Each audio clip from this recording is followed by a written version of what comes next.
Welcome to a new episode of the XR Magazine podcast. My name is Diana Olenik, your host, and today we're going to be speaking with Juliano Calil, a Ph.D. who is the founder of Virtual Planet Technologies and a pioneer in science communication. His work and academic research are motivated by the urgent need to reduce climate change impacts by adopting equitable solutions through inclusive community engagement. Juliano and his team are developing interactive virtual reality experiences to communicate climate change impacts and solutions to diverse audiences. Virtual Planet is working with communities across the world, including West Palm Beach, Santa Cruz, Long Beach, and Stinson Beach, California, and Germany to address complex issues related to natural disasters such as coastal flooding, wildfires, and heat waves. The episode for today is quite interesting because, as you might be familiar with these technologies, there are not many ones that are addressing this particular issue with climate change and are using it for this type of social impact. I'm so glad that Juliano agreed to speak to us today. And of course, as always, I can't wait to begin. Let's do it. Thank you so much, Juliano, for being here today with us. How are you doing today?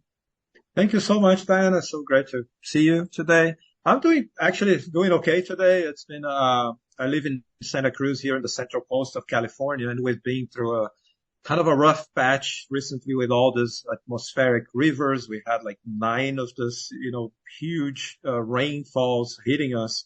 So the city's kind of recovering and assessing some of the things, but finally we have some sunshine. So it's a beautiful day over here. So I'm happy to be here with you. That's amazing. One of these days I'd like to go and visit because I've heard that it has beautiful scenery. Thank you so much for sharing that. So to get started, maybe we can discuss a little bit about your background from any point that you want to start, maybe at the time that you were, I believe you are a PhD in ocean science and coastal adaptation and all of that. But from any point that you want to start telling us to link into how Virtual Planet got started, that would be amazing. Yeah, no, that's great. And I'll start a little earlier, but I won't take too long because I was born and raised in Brazil, and I started my career working in information technology, and I was designing decision support systems for about 10 or 12 years. So trying to help big corporations write reports and figure out how to get data from different places and make better decisions. And then in 2000, I moved to the U.S., again to work in tech. And I did that for about 10 years. And then at the end of, I think it was around 2007 or 8, I really got getting a little bit of burnout. I was working as a consultant, traveling a lot, long days. And then I decided to shift careers a little bit. I always had a passion for physics, the environment. So I decided to take a break from work and get a master's in environmental science and management at University of Santa Barbara, UCSB. And then after that, I really liked the school. I didn't want to go back to work. So I was fortunate to get into a PhD program at UC Santa Cruz. And then I started studying ocean sciences, climate change. I love being near the coast. So I started studying a little bit of the impacts of climate change on coastal communities, not just from a physical standpoint and the problems, but also from a socioeconomic, right? What about the people that live in these areas? How are we going to adapt to a changing climate? And then towards the end of the PhD, I was looking at maybe teaching careers and other opportunities, but I kind of realized there was a big need for new ways of communicating some of the problems. Because just one example, we had a Friday night or Friday afternoon seminars at our department at the university, and then we would have these amazing scientists as guest speakers, and they would come and talk to us and explain what was changing with the climate and different aspects of it. And a lot of the times I couldn't keep up. I wasn't really understanding what they were saying. I was like, well, and I went to that imposter syndrome a little bit, like I'm not smart enough to be here. What's happening? But then I started asking my colleagues, and it was kind of a common theme. Unless you're in that very specific field, right? That you're learning marine biologist studying like phytoplankton, then you would kind of get into the research. And granted, that was kind of the goal of those labs, is really to go deep into some of the science. But that's when I think, this idea kind of came to me, right? We were thinking of, I always played video games too, so I was always tuned with interactive.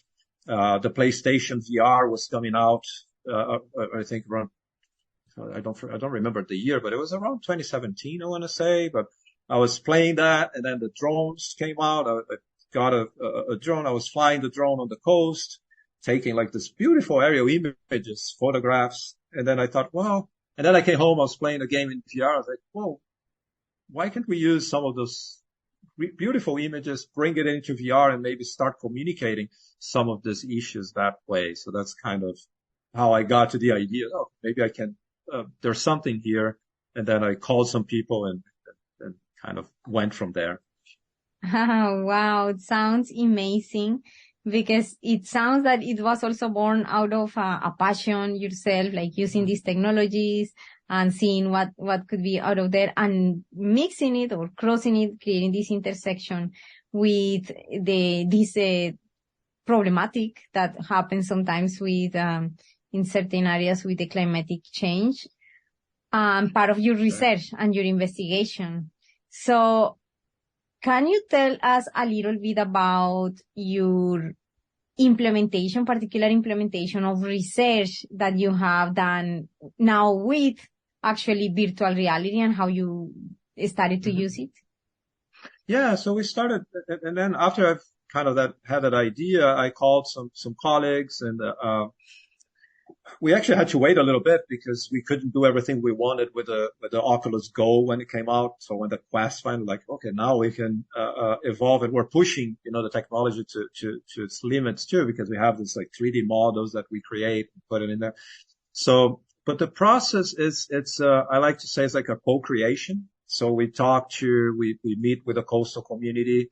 And now actually we're expanding beyond the coast. We can talk a little bit more about that too. But we meet with the community. We understand what their needs are. So, and it's a project is focused on community outreach and engagement. So we want to have a conversation with a specific audience. So we go through this design process of identifying who are we developing this experience for, and what are the key messages and takeaways that we want them to get once they go through that. And normally our projects are in partnerships with local organizations or cities that are on the ground having conversations with the community. So we co-create we do a storyboard of what the experience is going to be. We use a mixture of drone images we use this process called photogrammetry to create 3D models from 2D images. And then we draft a script for the experience, like what are the key points, how we want to talk about them. And I think it's been like 3 years now that we have a screenwriter on the team as well. So we're really focusing more on the storytelling aspects of the experience and making sure that people can understand and relate how are we touching them from a personal standpoint. So we define the key locations that we're going to show. We show what kind of climate problems we want to attack. So if we look at sea level rise as an example, what time frames are we thinking? And what kind of, is it 2 feet or 1 meter or 3 meters of sea level rise, when it's going to happen?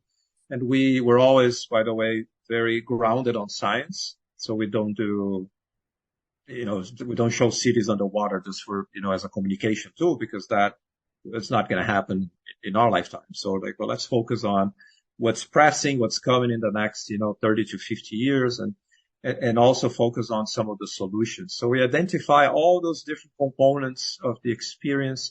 We write the scripts. We collect the data on the field. That's one of the things I was lucky enough to be able to retain. I do all the drone flights myself still most of the time. And we kind of put it all together. We use a Unity engine for the experience. And then we have the narration too. We want to make sure that everything we do is inclusive. So we always have at least two languages, English and Spanish. And we just did a recent project in Florida where we had Creole, Haitian Creole as a language, and it turned out it was great. We had some challenges to make everything fit, like the timing of the narration is very different in different languages. So that's kind of, we go through this localization kind of process to make sure that the cultural references are right. And then we create the experience. We deploy them with our partners on the ground. So it's very common that we have community meetings. We have workshops. We bring several headsets. And then we structure these meetings where there's usually an introduction, from someone from the city, maybe, a city planner or a climate action person. So we even have sometimes the mayor comes in to introduce the event. And then we have everyone go through the experience on the headsets. And typically we have, 15, 20 headsets on those meetings. We go through an hour or so. We get 40 people through it. And then we have a guided activity, a discussion about it, because VR can be very introspective, individual experience, right? So we kind of bring everyone out of that. Like, okay, now let's talk to your fellow friends, your neighbors, your, folks from the city. And let's talk about what can be done, how you can get engaged in the conversation as well. And that's all through that immersive power of VR, where you can actually see some of potential futures, right? So we try to make it in a way that inspires people to like, oh, this is something, okay, I like that idea, but I have questions. What about this?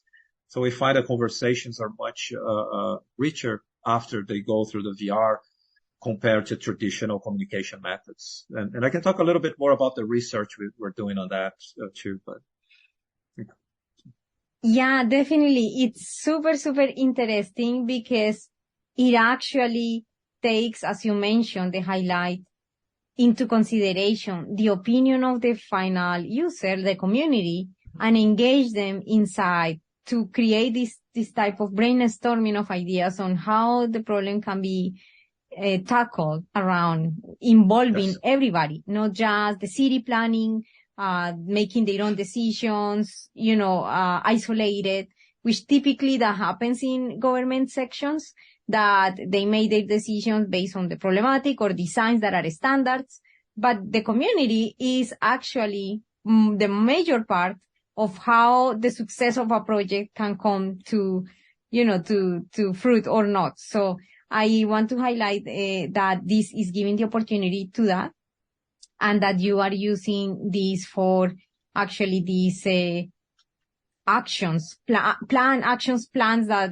can help not only for the city, but as well for the communities.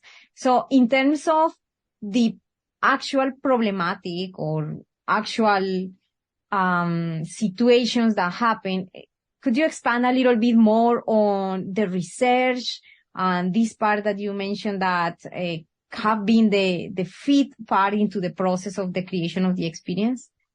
Yeah, absolutely. So this is something I'm very passionate about, research as well, and education. I still teach a class on coastal management in the fall. So we made a partnership with a group at Stanford, the Virtual Human Interaction Lab. And we wrote a peer-reviewed article last year about the use of our VR tools in community engagement and sea level rise.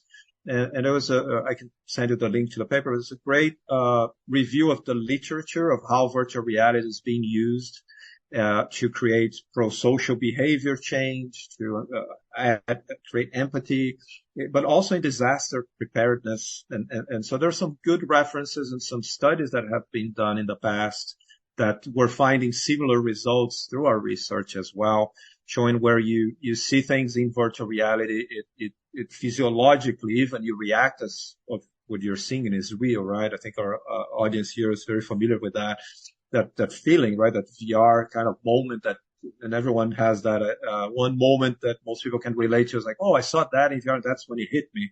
It's like, oh, I'm in this place, or the emotion that came with that it sticks with people, right? So we've been using the technology very kind of carefully to design those experiences in ways that people come out of it with, like, inspired to be part of the conversation and to take action, because it's climate change is such a daunting issue,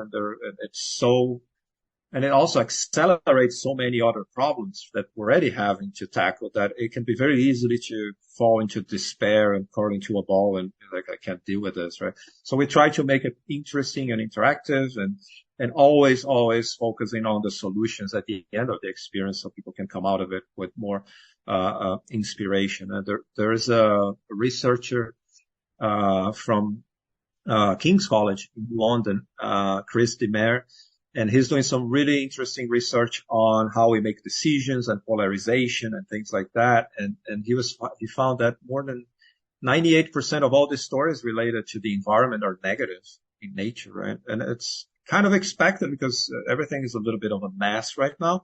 But if you really want to get people inspired and bring them back to the conversation, we really need to focus on the storytelling aspect. So that's another part of research that we're incorporating and trying to make more like telling the story. There's someone that lives on our most recent experience in Florida.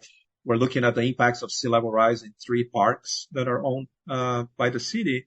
And then we interviewed locals and we got, what do you like about this park? And then we show them an image of the park flooded. And I was like, oh my God, I bring my kids to play here. Where are we going to go? And then at the end, we bring back, oh, what if we would restore this in a different way? What do you think of that? And then we have someone say, oh, wow, my kids are going to love it. Or, my dog, I bring my dog here. This is great. So we try to relate some of these big issues with daily lives as well. And VR allows us to do that, right? You can move into different scales. You can show different futures. So it's been, and we're continuing to do the research. Right now we're working at the Florida Atlantic University on a research project looking at, the impacts of going through this experience in virtual reality versus using a tablet. So we have a questionnaire that we're going to, interview folks and measure there's a lot of variables that we're measuring to see, how it changes their learning, their perception about that issue, their sense of, agency and auto efficacy, regarding the issue and confidence to discuss it and all those things that are, I think are key for us to continue to develop some of these tools in more, inclusive ways as well. Yeah, that sounds very, very exciting. All the projects that are coming up and that you continue to work with. So in terms of during the design of the experience and even the production of the experience, what have been maybe I can, every time that I ask this, there might be many, but one of the most relevant or one or two main challenges that you have faced at creating this type of climatic change experiences for people? I think there are a couple of things. One that's kind of surprising, but it's not, and I think it speaks to the power of VR as a communication technology, because we use 2D maps, like Google Maps, visuals, to select the flooding scenarios, for instance, that we're going to show in VR. And then we decide, it's usually like a quick meeting. It's like, yeah, we're planning for, 3 feet of sea level rise by 2050 or something like that. So here are the maps that we use on our planning scenarios. Then we send this to our artists and they do these renderings that they're like on photographs, 3D images or 3D models. They're very realistic. And then we bring this back like to proof and then make the review. And I think 9 out of 10 times people think, oh no, this is wrong. This is not right. It's like they put a headset and look, no, this can't be right because it's too much. It's like, well, it's not. See, the map that you've been using for the last 10 years is the same data. You're just seeing it in a different way. So that usually there are some cases where we stop the project and they're going to revise the models because they think, well, that can't. So that's one interesting and kind of unexpected challenge that we found, but just good because then people get you think, I think, better, more carefully about the models that they're looking at. Right. I also found through some of the meetings that there's many people can't process maps the way that most of us can, and it's like I've been with meetings where we show them a 2D map, like a Google map with a blue area showing some projected flood, and that wouldn't register. So there's something that when you look at this powerful images now, it all of a sudden it hits and it's like, oh yeah, I get this now. So that's one. The other thing, I think the technology is still, I think, new, very new to some folks. There are some towns where we go that some folks that we work with that are not really into the technology. So there's a little barrier on the language and explaining what the deliverables are, the scope of the project. And when we say things like, oh, it's a 360 aerial view taken from a drone versus a 3D model. So all these concepts, sometimes it's hard to get until we're closer to the end, right? So that's another challenge that we're thinking. And, at the beginning, the logistics of the events, it was a bit of a challenge too, but I think now we have a good, procedure and process to really get, many people, through the headsets in a meaningful way and have the conversation in a relatively short amount of time too. So that's another. Yeah, that sounds interesting. When you particularly mention the difficulty for some people to interact with the 2D maps, I totally relate. My profession is engineering. I'm an engineer actually. Okay. And so the process of sometimes being in construction and having the 2D plans, like for the construction, is difficult for you to imagine the new elevations of new buildings or new stuff that is going to be placed there, or even when it's underground, when there's underground and you have to imagine right now, which something that is for me is like, I'm amazed at how humans have to evolve all the time, is that up to right now, all the engineering work and buildings that we've seen in the world have been built like that. A little bit of imagination, and still with precision, with certain precision, which is amazing because not every single human being have the same capability of the spatial sense or the imagining. Absolutely. Exactly things can be. Of course, there is surveying, there is all of these things that have been helping, of course, but I feel that the drone technologies, the LiDAR scans, all of these new technologies are revolutionizing now how for engineering and construction and design, and as well for sciences, like the practice that you have, helping in the understanding, and for people, the communities, to understand what these elevations mean, like, or for the ocean, like what is going to be the impact, or what is going to be the potential, levels that could be in 20 years, 30 years, what are we going to do about it? So that's what I love about virtual, that really can show that future, it can show it now. So that's what is going to make better people like to take different actions. And I'm super excited that you have been supported by the government, or like the local organizations, local and external organizations, because typically it is a little bit more difficult for government agencies to try to understand this as well. Everybody's learning at this point. But I'm so glad that you've been supported by them, and it's such a good example that we can showcase every time about how other local organizations or external organizations can learn from that example and start the applications of these, particularly climate change applications from now. That's amazing. Thank you. Yeah. I wanted to highlight that, and as well, you have a couple of particular experiences that you have created. I like to know why these ones, like which ones are those ones, why those ones, and what is coming up. Oh, absolutely. So a lot that we talked about is our Sea Level Rise Explorer platform that focus on coastal issues and focus on, sea level rise, coastal storms, coastal erosion, and other issues that are affecting towns. So I think we're working on our 10th city now. So it's been kind of a really rewarding process. I was looking at some of the analytics last week, and we just hit 10,000 unique users across the experiences, which I was blown away. I did not, when we started, it was like, well, if we can get a couple hundred people to see this that live in the town, that's going to be amazing. So I think I can only speculate the impact of having 10,000 people experiencing this issue and looking at solutions. So I'm hoping this will propagate some good positive impact. We did, in 2019, because wildfires here in California is such a big problem as well, and Canada and Australia, Portugal. I mean, it's global now, but we reached out to the town of Paradise. There was a devastating wildfire there in 2018. So we created with them and our colleagues from the Nature Conservancy, which is a large nonprofit organization here in the U.S. We created a wildfire experience as well.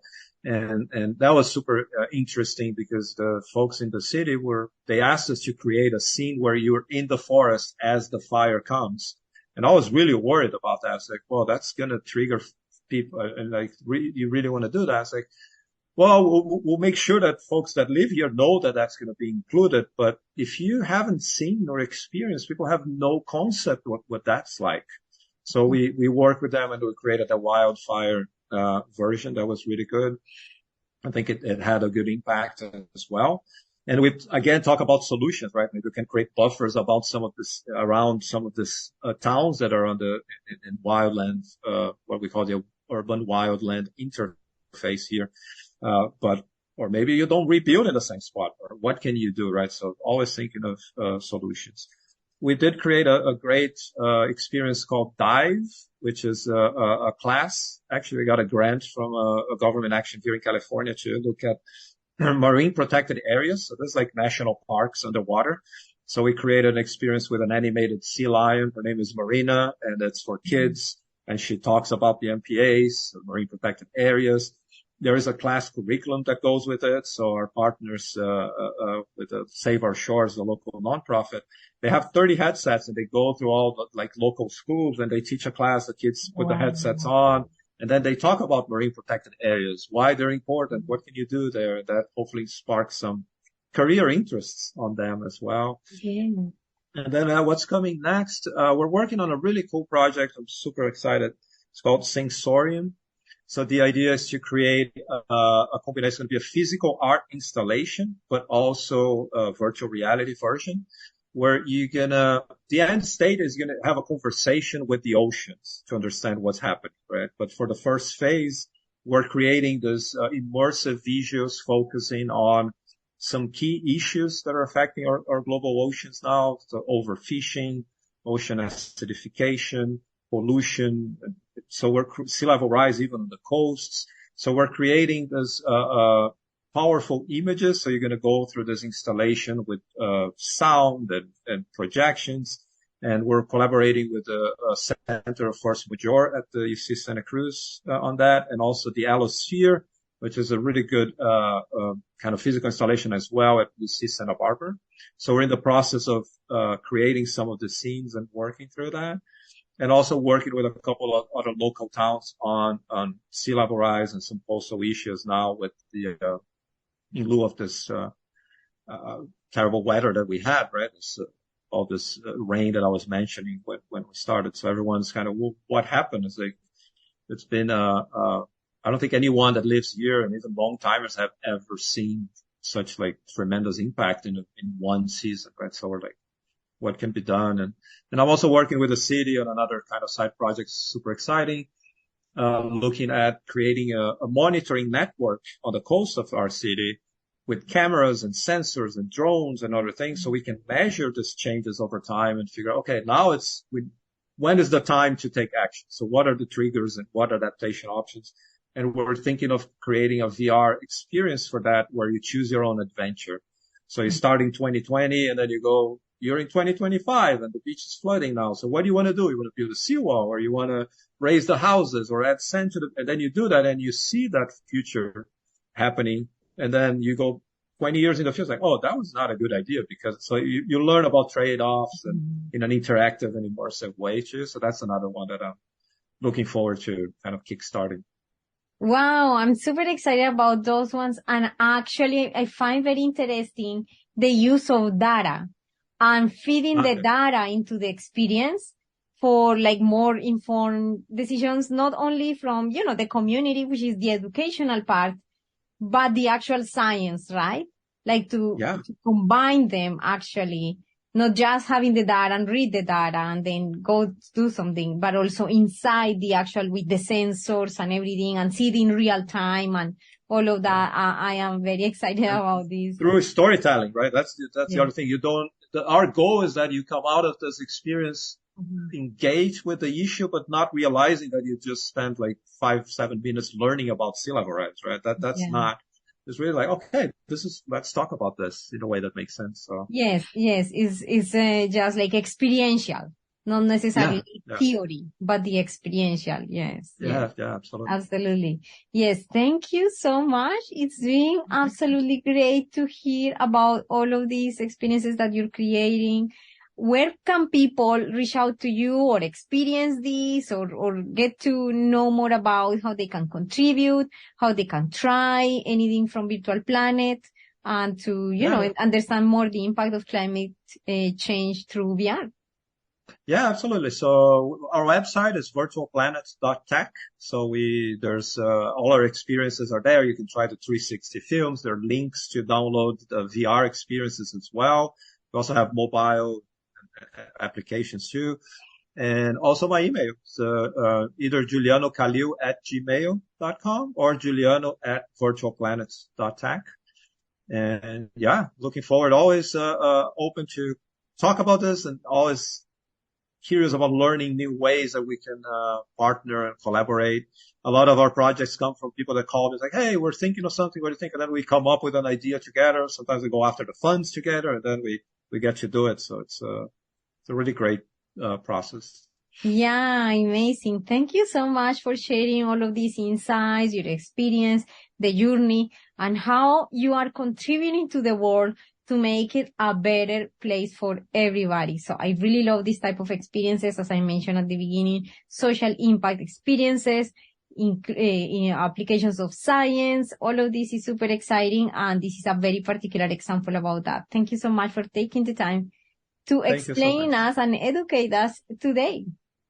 Yeah, thank you. It's a pleasure. Thank you so much, and see you in the next episode. Bye for now.